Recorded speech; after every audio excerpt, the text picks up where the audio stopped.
ప్రభుత్వం వచ్చిన తర్వాత మా విద్యార్థులకు ముఖ్యంగా లబ్ధి పొందింది ఏంటంటే ఆ సంస్థలోని విద్యా దీవెన కావచ్చు, అమ్మఒడి కావచ్చు. దాని తర్వాత ఆయన ఫస్ట్ ఇంప్లిమెంట్ చేసింది ఏంటంటే ఎడెక్స్ అనే ఇన్స్టిట్యూట్ తోటి ఆయన లింకప్ చేయడం.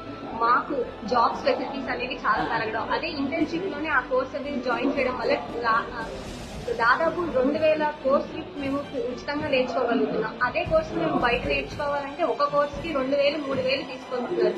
అదే మేము ఒక మిడిల్ క్లాస్ స్టూడెంట్ అవ్వచ్చు, మిడిల్ క్లాస్ పేరెంట్స్ అనేది అలాంటివి పే చేయలేదు.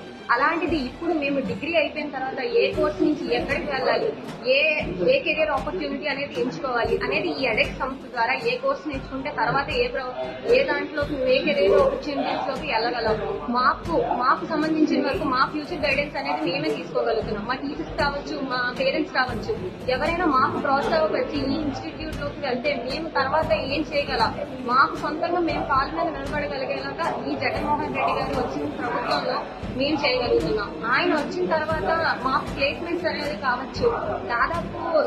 దాదాపు చాలా మంది విద్యార్థులు తర్వాత ఏం చేయాలి, డిగ్రీ తర్వాత ఈ చదువు అయిపోయింది ఆగిపోయే పరిస్థితిలో ఉన్నా అనేది ముందు ప్రభుత్వంలోనే ఉండేది.